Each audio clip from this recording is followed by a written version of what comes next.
Meus amados irmãos, a paz do Senhor Jesus Cristo seja com todos vós.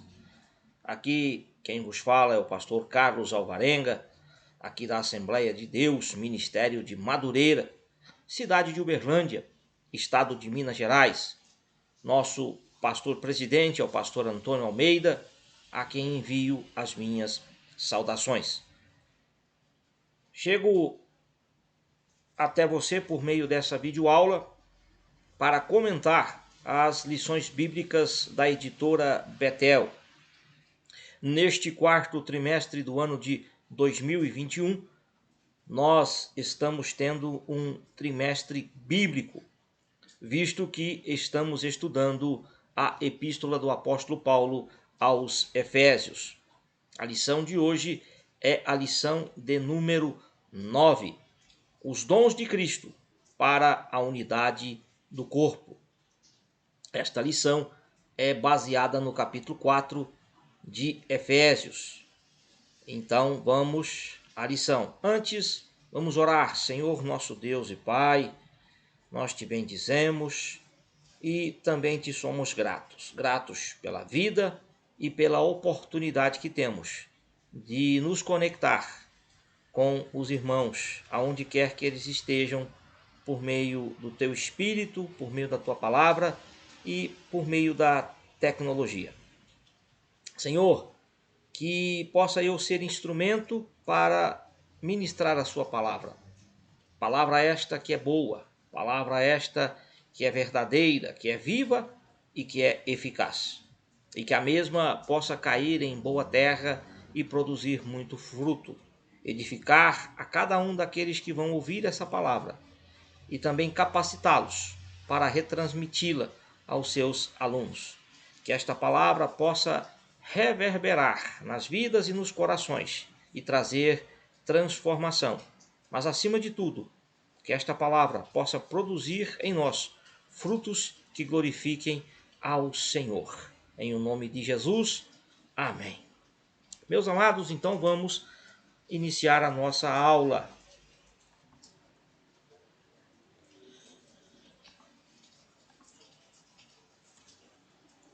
Lição de número 9, os dons de Cristo para a unidade do corpo.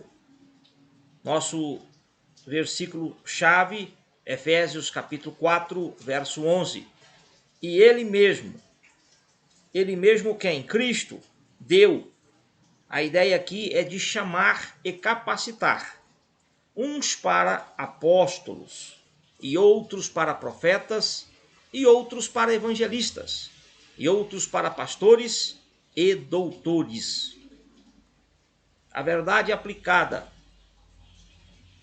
Os dons ministeriais foram e são distribuídos pelo Senhor, visando o aperfeiçoamento dos santos para a edificação da igreja.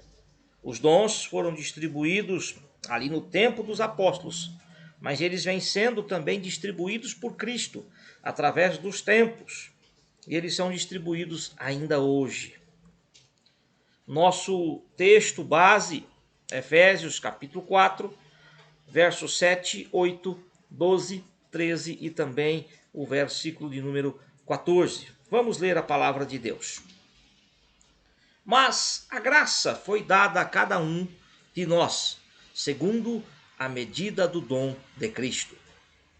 Por isto diz, subindo ao alto, levou cativo o cativeiro e deu dons aos homens, querendo o aperfeiçoamento dos santos, para a obra do ministério, para a edificação do corpo de Cristo, até que todos cheguemos à unidade da fé e ao conhecimento do Filho de Deus, a homem perfeito, à medida da estatura completa de Cristo, para que não sejamos mais meninos inconstantes, levados em roda por todo o vento de doutrina, pelo engano dos homens que com astúcia enganam fraudulosamente. As riquezas da graça, ou seja, aquilo que Deus disponibiliza para nós, contemplam também variados dons ministeriais, né? Esses dons são concedidos por Cristo.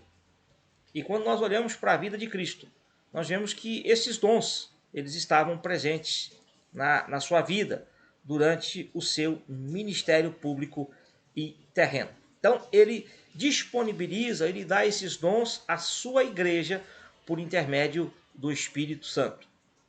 Esses dons foram dados para que cada membro seja aperfeiçoado, visando a edificação do corpo, até que todos cheguemos à medida da estatura de Cristo. Aqui aponta para o futuro da igreja, a igreja perfeita, gloriosa, sem ruga, sem mácula, que irá encontrar-se com o Senhor Jesus nos ares. Os dons são ferramentas para os santos. Ferramentas são objetos que nós utilizamos para desempenhar tarefas. Então, os dons, eles são ferramentas que são usadas para os santos e também pelos santos para a execução da tarefa da edificação da igreja. O ponto 1 da nossa lição: os dons concedidos pela graça divina. Os dons vêm de Deus. Então, os dons não vêm de homens. A gente vê muitas pessoas aí tentando manipular, dizendo: eu vou te transferir a unção, eu vou te transferir o dom. Não, isso não existe. Os dons vêm de Deus.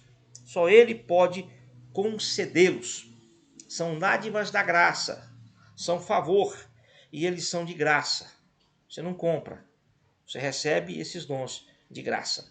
Não podemos confundi-los com habilidades naturais, mas os dons são uma concessão, uma capacitação sobrenatural de Deus a nós para cumprir uma missão. E que missão é essa? A edificação dos santos. Os dons não são para benefício próprio, não são para autopromoção. Os dons são para servir aos outros. Precisamos entender que os dons ministeriais não são para benefício próprio, os dons ministeriais não são para nos promover. Pelo contrário, os dons são para executarmos os serviços do Senhor em favor dos seus, em favor dos santos. Dons, uma definição, é uma capacitação extraordinária vinda de Deus para os homens. Esses dons que o Senhor disponibiliza para os seus servos, eles são divididos em algumas categorias. As principais são os dons espirituais. O apóstolo Paulo trata deles na primeira carta aos Coríntios, capítulo 12, e os dons ministeriais. Por que eles são chamados de Cristo? Porque Cristo é quem os dá à igreja. Dons ministeriais, ou seja, a capacitação para exercer o ministério e edificar a igreja. Para a unidade do corpo, ou seja, para que o corpo esteja unido e em constante crescimento. A igreja é dinâmica, irmãos, ela não para. A igreja está em constante crescimento, em constante movimento, em constante edificação, porque ela é viva, ela é dinâmica. Então nós temos aí um pequeno contraste entre dons espirituais e os dons ministeriais. Então os dons espirituais, aperfeiçoamento do santo, ampliação do conhecimento, porque nós temos dons nessa área que ampliam o conhecimento. São dons também de poder, e esses dons visam, além de edificar a igreja, também chamar a atenção dos incrédulos à realidade divina. E os dons ministeriais, capacitação extraordinária que o Senhor Jesus Cristo, mediante o Espírito Santo, coloca à disposição da classe de obreiros da igreja, visando o pleno desempenho do ministério. eles nos são concedidos para servirmos a Cristo e aos outros. Efésios 4:7 fala da medida do dom de Cristo. E nós precisamos entender a diferença entre aptidão, talento e dom. Aptidão, talento, às vezes nasce com você, às vezes você desenvolve, você aprimora, você aperfeiçoa. Já o dom não. O dom, ele vem de Deus. 1.2, vamos ver aí os fundamentos da unidade e dos dons. Efésios 4, 8, 9 e 10, que nós já lemos, que é uma citação que o apóstolo Paulo faz. Melhor dizendo, ele está citando o Salmo de número 68, 18, não de forma literal, mas ele faz uma parafrase do Salmo 68, 18 e aplica aqui na sua escrita aos Efésios. Por isso diz o Salmo, subindo ao alto, isso fala da ida de Jesus ao céu, a ascensão de Jesus ao céu. Levou cativo o cativeiro. Quer dizer, Jesus mudou a situação dos mortos salvos e também a habitação dos mortos. E deu dons aos homens. Jesus, ele quando Paulo diz, levando o cativo o cativeiro, é como se Jesus tivesse vencido uma batalha, e ele realmente venceu essa batalha, e ele então marcha em triunfo com os despojos.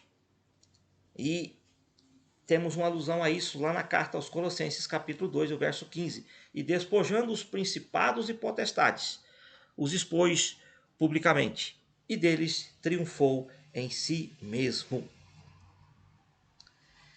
É interessante, irmãos, falarmos um pouco sobre isso. Cristo desceu do céu para a terra, a encarnação. Desceu da terra para o inferno.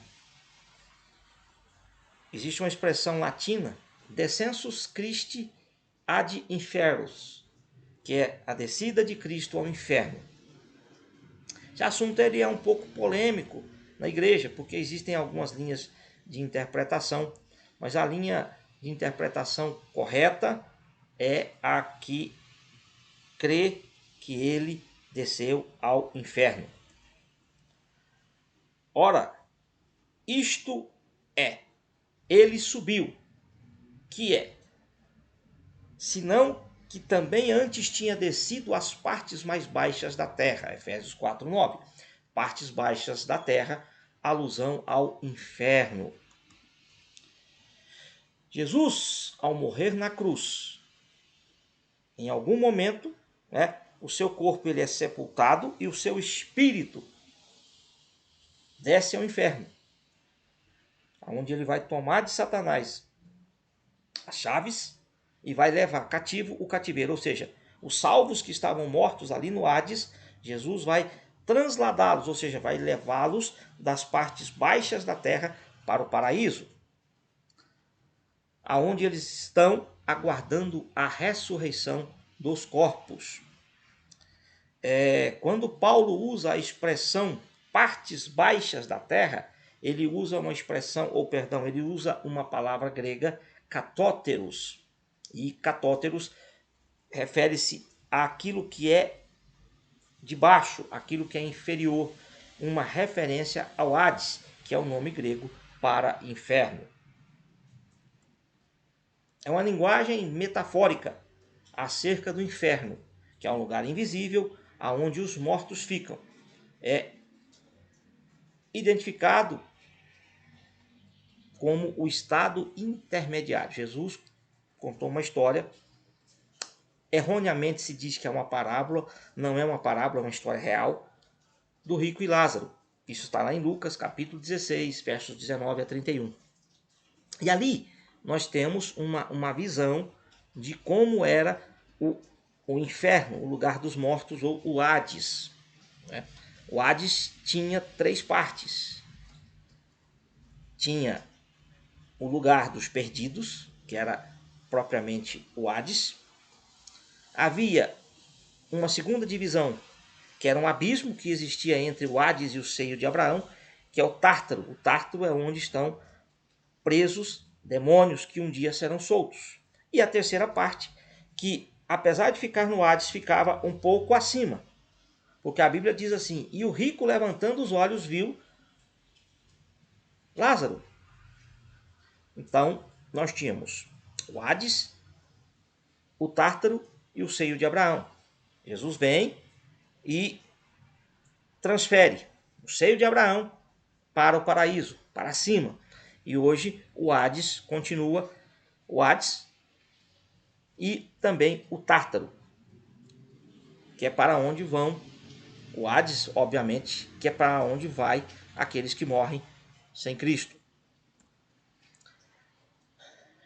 O Credo dos Apóstolos, chamado, Credo Apostólico, no seu artigo 5º, declara o seguinte sobre Cristo. Isso era uma tradição, uma crença da igreja primitiva, da igreja apostólica.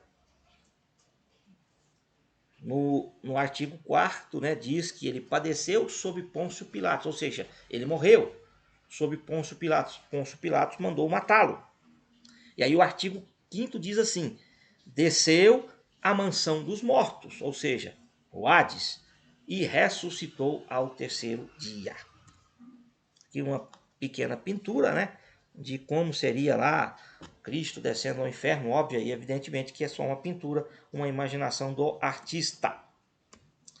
É importante, irmãos, nós entendermos que existe controvérsia sobre essa passagem, acerca da descida de Cristo ao inferno, e existe muita, digamos, nem sei se existe essa palavra, fanfarronice acerca da descida de Cristo ao inferno. Eu já ouvi, existe até uma música famosa aí de um grupo, até aqui de Minas Gerais, lá de Belo Horizonte, que canta uma música que havia uma festa no inferno. Aí Jesus chega lá no meio da festa e interrompe a festa.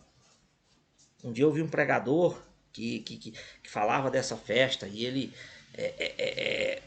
num tom até de deboche, dizia que estava tendo uma festa lá no inferno e tinha sanfoneiro, tinha tocador de pandeiro, zabumba, tinha dança, enfim. E aí Jesus chega lá e interrompe a festa. Isto é folclore, folclore gospel. Isso é coisa de quem não lê Bíblia, isso é coisa de quem não vai na escola dominical. Não houve festa no inferno quando Jesus morreu. Muito pelo contrário, houve tristeza.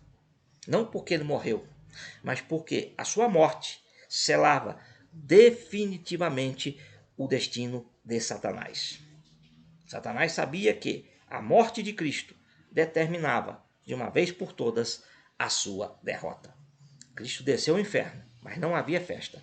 Cristo desce ao inferno para de lá tirar aqueles que estavam salvos e levá-los para o paraíso. Ponto 2 da nossa lição: dons. O objetivo dos dons: produzir a unidade do corpo, ou seja, fazer com que todo o corpo esteja unido. E quando o corpo está unido, funcionando bem, o que acontece? Saúde. O que acontece?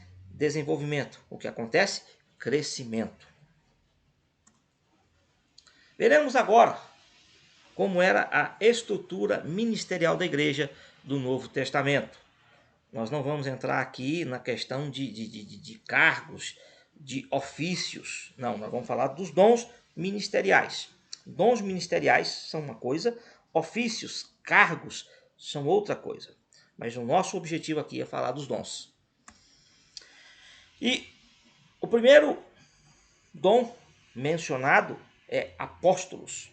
A palavra apóstolos vem de apostelo. E apostelo quer dizer enviado com uma mensagem. A ideia aqui do apóstolo é a ideia do pombo correio.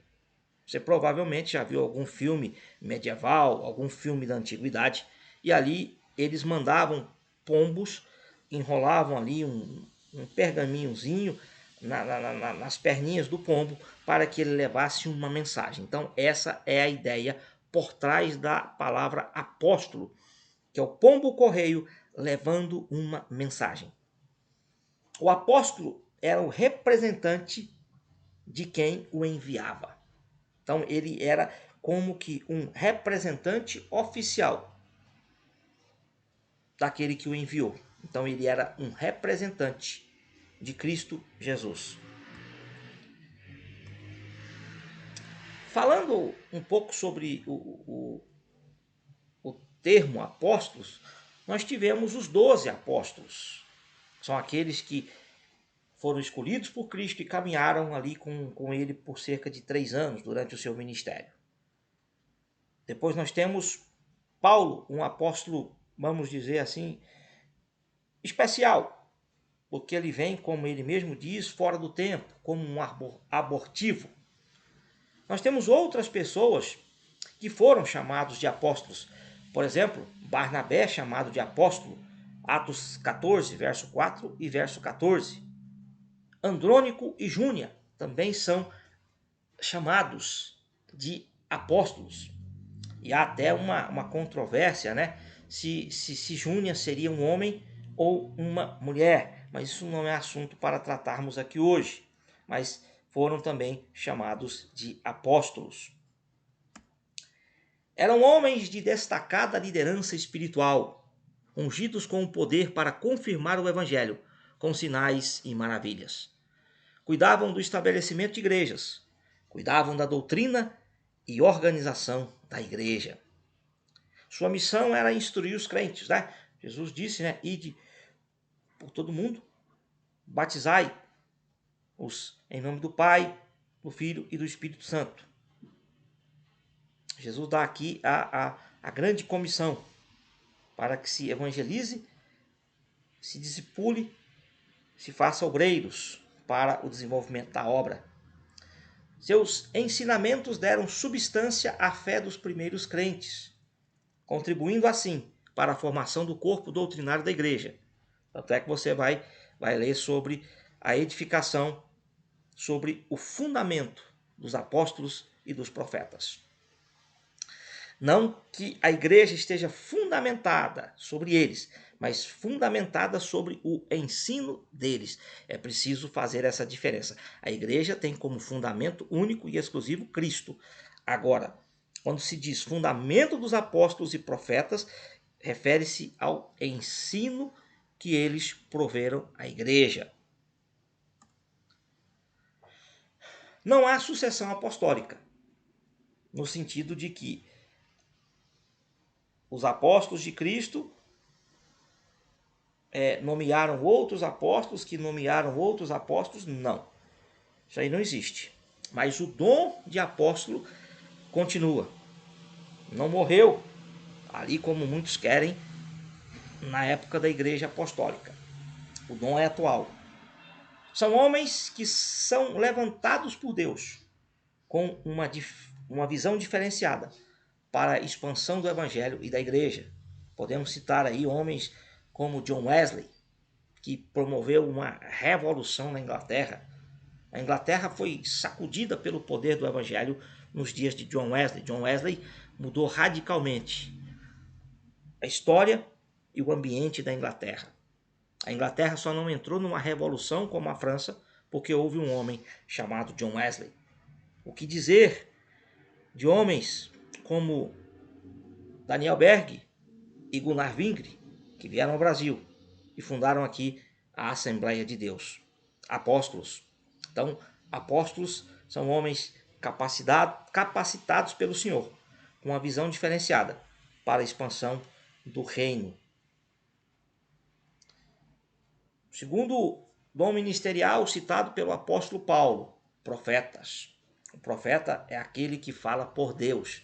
Uma definição bem simples. A função do profeta na igreja era de proclamar e interpretar a palavra de Deus.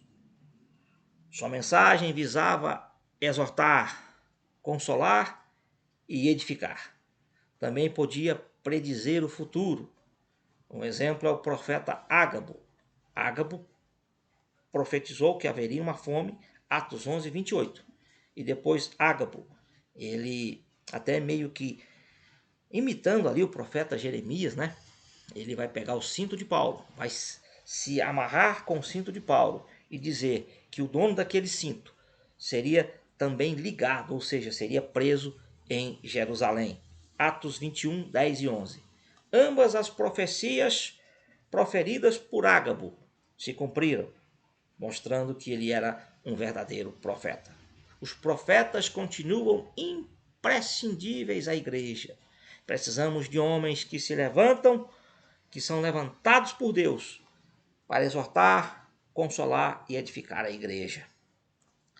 Mas não podemos confundir o ministério, o dom de profeta, com o dom de profecia. São coisas diferentes. Por exemplo, você vai ler lá em Atos 21 que Filipe tinha 4 filhas que profetizavam, mas não diz que elas eram profetisas. Elas profetizavam. Então, existe uma diferença entre o ministério, existe uma diferença entre o dom de profeta e o dom de profecia. Não podemos confundir essas coisas. O profeta sempre fala numa inspiração e impulso divino, ou seja, ele é dirigido por Deus. Prosseguindo acerca dos dons ministeriais, Paulo vai falar sobre evangelistas.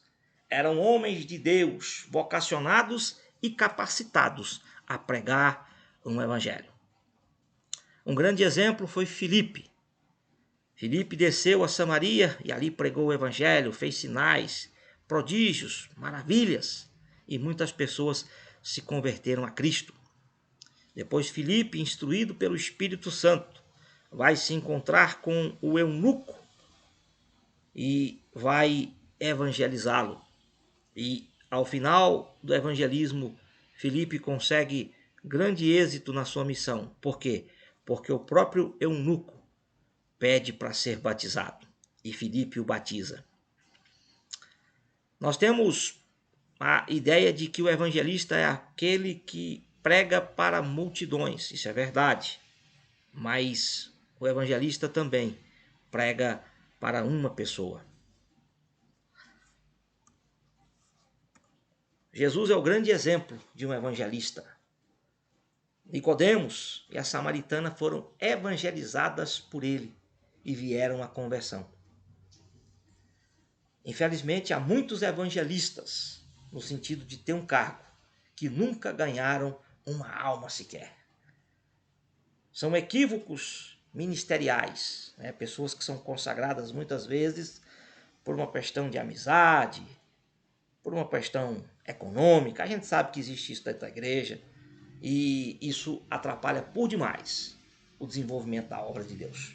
Felizmente, há evangelistas que nunca ganharam uma alma, evangelistas que nunca pregaram no culto na rua, fizeram uma cruzada evangelística. Mas o verdadeiro evangelista é um ganhador de almas. Seu coração pulsa pelas almas e ele sai em busca delas. Não fica preso, né, a um cargo, não fica preso ao assentar-se num banco, mas ele vai em busca das almas.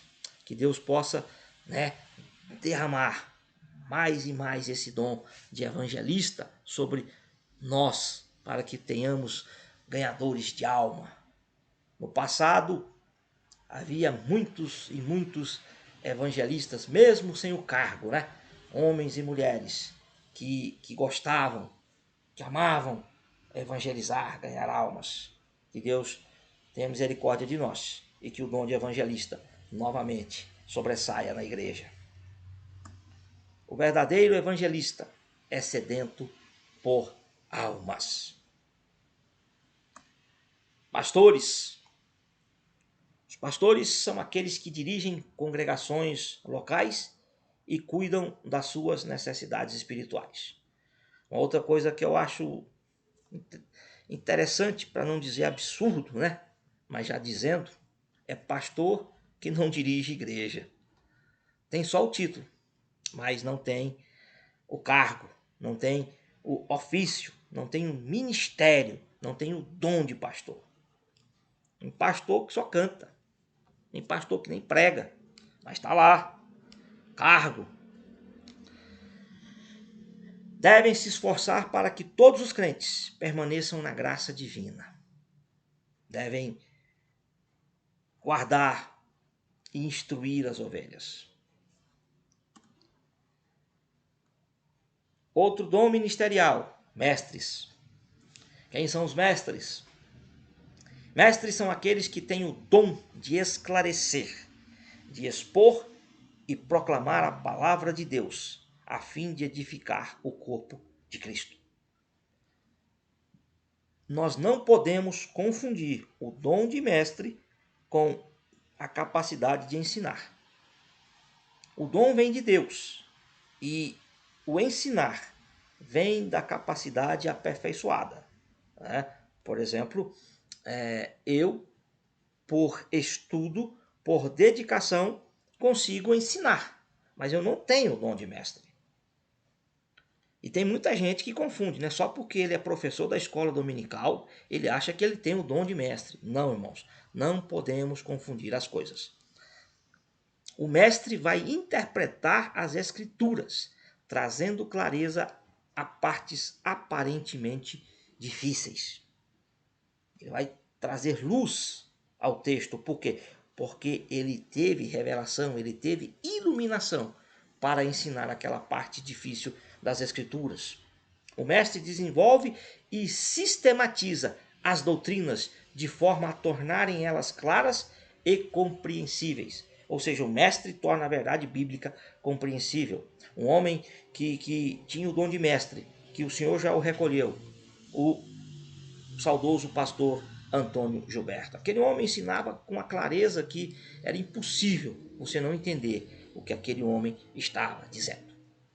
Um conhecimento bíblico extraordinário. Mas por quê? Porque por trás do estudo que havia do pastor Antônio Gilberto, havia o dom de mestre, a revelação e a iluminação que o Senhor Jesus lhe dava. Um outro homem de uma capacidade extraordinária que ainda temos o privilégio de tê-lo conosco, pastor Gesiel Nunes Gomes, um mestre extraordinário das Sagradas Escrituras. O estudo nos capacita a ensinar. Daí se chega ao grau de mestre. Mas o dom, que vem de Deus, habilita o seu possuidor a ter a iluminação do texto sagrado e transmiti-lo à igreja. Vai além do simples estudo, está no campo da revelação.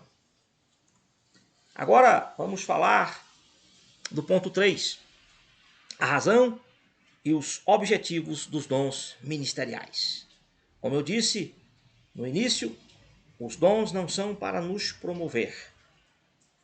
Os dons não são para usarmos em benefício próprio. Não, não. Os dons são para servirmos ao corpo de Cristo. Ai daquele que usa os dons ministeriais de forma abusiva, né, em benefício próprio e em prejuízo da igreja. Dará contas ao Senhor um dia. Porque Cristo deu dons à sua igreja para capacitar os chamados a liderar os santos. Então, os dons são para os líderes, para eles capacitarem os santos, para que os santos cresçam, sejam aperfeiçoados e atinjam a maturidade, ou seja, sejam completos. Completo aqui não é perfeito, mas completo aqui é plenamente desenvolvido. Eu vou repetir.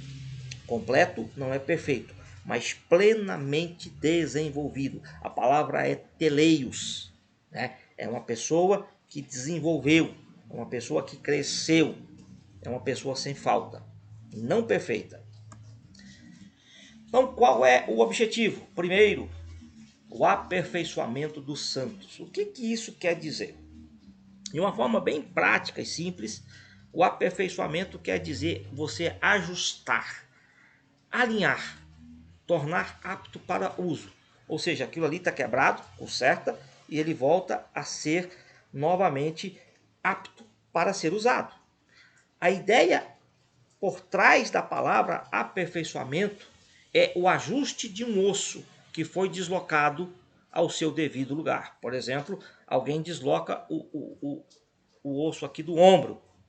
E aí, além de doer, você não vai conseguir usar o braço de uma forma perfeita, correta.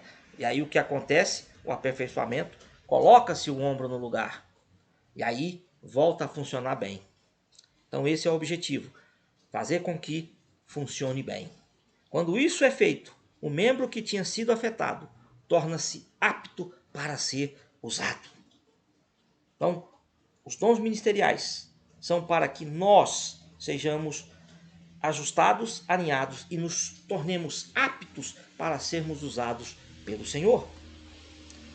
O ministério cristão visa o aperfeiçoamento dos santos, no sentido de, como crentes, todos precisarem conhecer as doutrinas que formam a nossa fé. Aperfeiçoamento diz respeito à promoção pela palavra de Deus, pela renovação espiritual, purificação dos pecados e dinamização para servir a Deus. Quanto mais capacitado você for, melhor você vai trabalhar no reino e melhores serão os frutos que você dará na obra do Senhor. No trabalho de aperfeiçoamento espiritual dos crentes, o Espírito Santo trabalha também vocacionando pessoas para a obra do ministério. Então, o ministério, ele sempre precisa ser renovado. Os ministros que estão ali, que têm o dom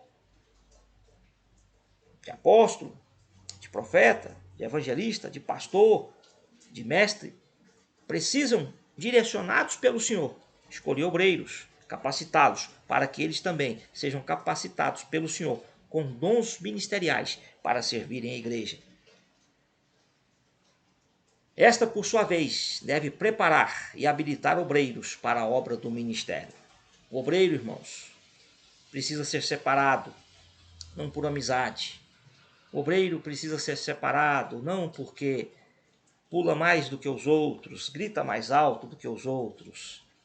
Não, o obreiro precisa ser separado porque ele, antes de ser obreiro consagrado, ele já o é na sua vida diária. Ele já é um diácono, ele já é um presbítero, ele já é um evangelista, ele já é um pastor. Então, antes de ser consagrado, ele já precisa ter o cargo. A gente vê aí que tem muitos pastores que não servem para ser diácono. Tem muito diácono que serve para ser pastor. É porque existem, fugiu aqui a palavra, existe muito malabarismo no ministério, né? Passando de pai para filho, e a gente vê que muitas vezes a igreja sofre. Por quê? Porque não há a visão de Deus no trabalho. Assim, a mão do homem. E a mão do homem sempre vai prejudicar a obra. Que não sejamos obreiros remissos que atrapalhem a obra do Senhor, mas que sejamos homens de visão, mulheres de visão, para sermos úteis ao Senhor. Edificação do corpo. A edificação fala de construção, de crescimento. Então a igreja, como eu disse, ela é dinâmica, ela sempre vai crescendo. Crescendo por meio do quê? Da palavra. A igreja não cresce só por meio de manifestação de dons espirituais. A igreja não cresce por meio de louvor. Não, senhores, não, senhoras. A igreja cresce quando a palavra é ensinada. É por isso que Paulo vai dizer a Timóteo: pregues a tempo e fora de tempo. A igreja só vai crescer se ela for ensinada na palavra e ela então mesclar dons espirituais e dons ministeriais. E a igreja então será potente, poderosa e fará aquilo para que foi designada. Terceiro, crescimento com maturidade. Somente com o crescimento o crente alcançará a maturidade. Ele não estará mais vulnerável, pois estará fundamentado na verdade de Deus. É responsabilidade de cada um buscar o crescimento. Alguém pode ir na academia por você, fazer exercício por você? Alguém pode ir ao médico? Olha, o meu esposo ou a minha esposa não pôde vir à consulta e eu vim cá consultar no lugar dele. Não pode. Alguém pode se alimentar no seu lugar? Não. Da mesma maneira, ninguém pode crescer por você. Então você precisa querer e buscar o crescimento para tornar-se uma pessoa completa. Paulo vai dizer que essa maturidade é para que não sejamos mais meninos inconstantes. Nós começamos a vida cristã como meninos, porque nascemos de novo. Começamos a vida cristã como meninos, mas nós não podemos continuar como meninos. Nós temos que crescer. Meninos são inconstantes, ou seja, eles não têm firmeza. Você conhece crente que não tem firmeza? Bipolar? Um dia na igreja, outro no mundo. Um mês na igreja, um ano no mundo. Inconstante, gangorra. Meninos são inconstantes. Meninos são ingênuos. São facilmente enganados, iludidos. Meu Deus, como tem gente enganada, como tem gente iludida na igreja. Meninos são ignorantes. Ignorante é quem não tem conhecimento. A criança não tem conhecimento. Ela age por instinto. Meninos são indisciplinados, ou seja, eles não gostam de ser instruídos. Tem muita gente na igreja. E hoje tá demais, né? A pessoa se converte hoje. Daqui uma semana, ele já está na internet lançando curso para pastor. Nem batizou ainda. Já tem curso para ensinar pastor a dirigir igreja. Gente que não é casada. Palestra para casal, conselho para casal. Indisciplina, pessoas que não gostam de ser instruídas. É uma frase famosa em nosso meio. Quem não se assenta para aprender, não pode se levantar para ensinar. Criança gosta de sensacionalismo. Gosta de show, né? Quanto melhor o show, mais a criança presta atenção, mais ela gosta. E quanto show nós temos nas igrejas. Vamos tocar, não vamos falar no assunto não. A igreja atual é composta em grande parte por meninos. É uma igreja doutrinada por música. Músicas que na maioria das vezes nem bíblicas são. E por youtubers. Pessoas que nem têm dons ministeriais estão ensinando a igreja. Essas pessoas deviam estar aprendendo e, infelizmente, estão ensinando falsas doutrinas. Meu irmão, quer um conselho? Valoriza o teu pastor. Valoriza o teu professor de escola dominical. Para de ficar dando ibope, like para esses youtubers aí que estão preocupados apenas na autopromoção, algo que Deus abomina. Sabe por quê? Porque o youtuber não vai lá na sua casa no dia que você estiver triste. Quem vai lá é o pastor. O youtuber não vai lá no leito de hospital te visitar se você estiver enfermo ou algum membro da sua família estiver enfermo. O youtuber não vai estar com você num velório quando um parente seu morrer. Valoriza o teu pastor. Valoriza o ministério da tua igreja. Para de dar ibope para essas pessoas. Para de dar like para essas pessoas. Há pessoas sérias, sim, mas há muito, me desculpe a expressão, picareta, usando a palavra de Deus, nem convertido é, e usando a palavra de Deus para te enganar. Mas só meninos são enganados. Crentes maduros, crentes fiéis, crentes que conhecem a palavra, não são levados em roda por vento de doutrinas. Que Deus nos guarde, que Deus nos livre desse tipo de gente e que possamos, irmãos, estar firmados na palavra e reconhecermos aqueles que Deus tem capacitado com dons ministeriais para nos instruir. Concluindo, a igreja precisa entender que só haverá crescimento se for dirigida por Cristo através de seus ministros. Esta aula é mais uma aula promovida pelo nosso canal do YouTube, EBD Mestres. Nosso lema é aprendendo para ensinar. Você só ensina se você aprender. E a igreja hoje, infelizmente, tem muitos ensinadores que não aprenderam sequer o ABC da vida cristã. Se você gostou, inscreva-se no nosso canal, compartilhe esse vídeo com outras pessoas, nos acompanhe também nas nossas redes sociais, temos o nosso Instagram, né, que é EBD Mestres Oficial 1.